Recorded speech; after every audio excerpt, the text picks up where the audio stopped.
The Radio Forest Podcast. Welcome, man. A true honor. Rock and Roll Hall of Famer. Yeah. We're talking about The Revenge of Alice Cooper, but I think we've got to start, though, obviously, with Ozzy Osbourne. Throughout his career, Alice has run into Ozzy several times. He was on Hey Stupid. I know they shared the stage. How about your personal experience with Ozzy? We did a few shows with Black Sabbath back in '72. I think we did about 4 different concerts with them. Of course, they were a big influence. Whenever we were on the bill with them, I always remember thinking, oh man, we've got to do a perfect show tonight because we're on the bill with Black Sabbath. Even though we really said that every night, but it just seemed like the bar was higher whenever you were on the bill with them.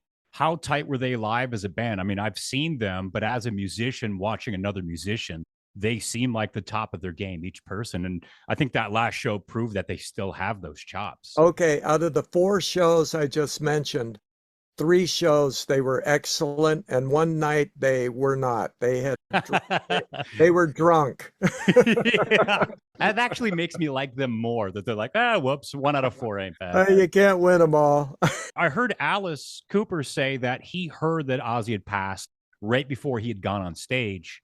How about you? Where were you when you had heard? I was in London. The band had gone there. The original group had gone there for the launch of the album. So the night before that show, we had actually, no, I think Alice was in a different town when he found out. But in London, Johnny Depp showed up and they did Paranoid for the crowd at the O2 Arena. And then thousands of people were chanting Ozzy, Ozzy, Ozzy at Black Sabbath volume. It was unbelievable.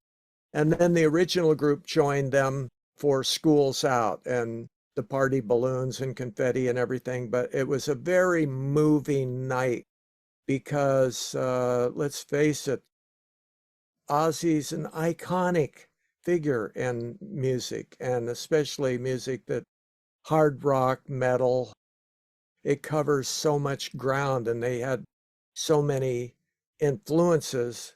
But I mean, they had less influences because they were the ones that paved the way, but they influenced a lot of other bands. Of course, everybody's sad about that. The only thing happy about it is that he did do that final show where he sounded great. It's a big loss, but of course, as musicians, you can at least know that he will be remembered for his music. Now, you guys had lost Glen Buxton, and I had heard that the guitar parts on The Revenge of Alice Cooper, you had those on cassette from back in the day because his guitar parts do make the new album. So it truly is the original lineup back together. Well, a couple of ways.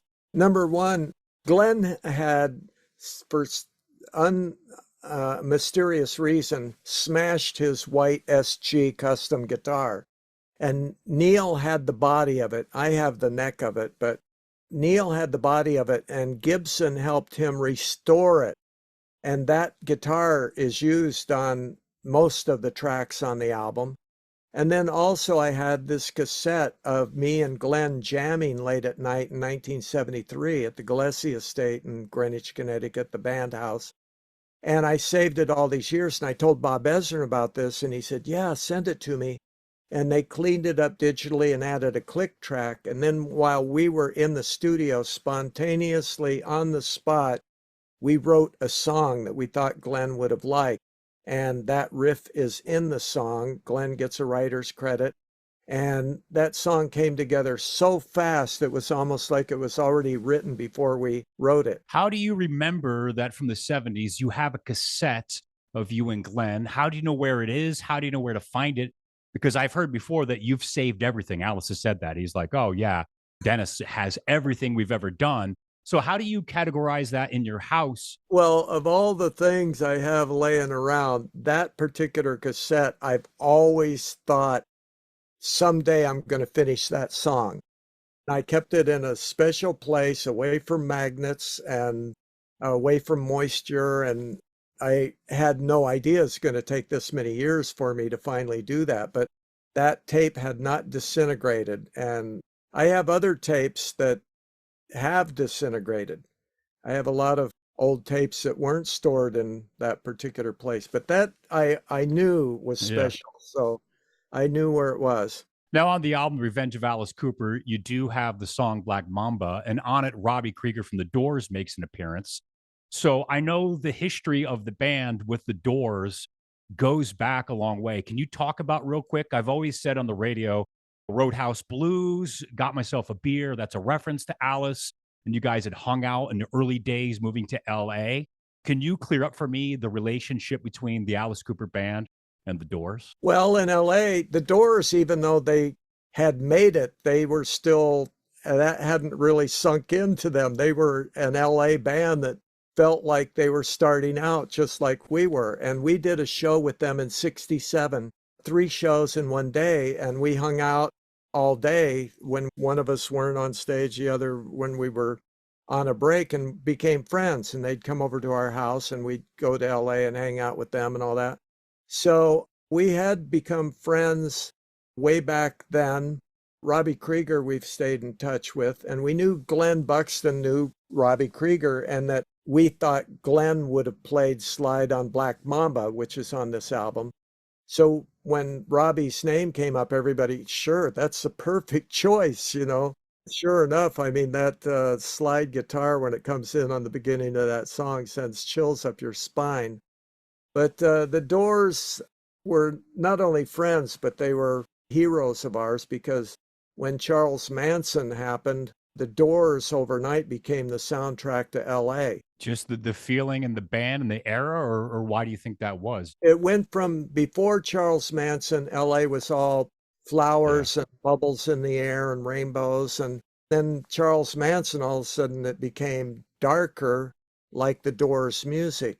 It was an overnight dramatic change in the mood of LA. When does the music for Alice Cooper change to have your dark twists, the dirtiness, the grit? I imagine you're like, oh, I've got this great bass line or maybe a lyric. So, but listening to the new album, it's got that slinky, dirty, gutter feel that makes the band who they are. Is there a point where that shifts, or do the songs come with that feel? Well, this might be a surprise, but it started on Pretty's For You album, this song, Fields of Regret. That was our most popular song. And so I told Alice that I thought he should develop that character and we should do more songs that have that character. And then I started pushing for, that character is so popular, that should become what we do. But we couldn't write. We tried a failed attempt on the Easy Action album. We did Lay Down and Die Goodbye. It wasn't a good platform for developing that character. So as we became better songwriters, and as we weren't living out of suitcases and had a rehearsal room, I wrote Black Juju. And then Michael wrote Ballad of Dwight Fry, and Neil wrote Hallowed Be My Name.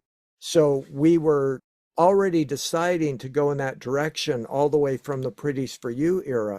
But, on this new album, I think a lot of that, they call me Dr. Dreary. When I write a song, it's in a minor key and it's got some kind of a macabre subject to it, Black Choo-Choo.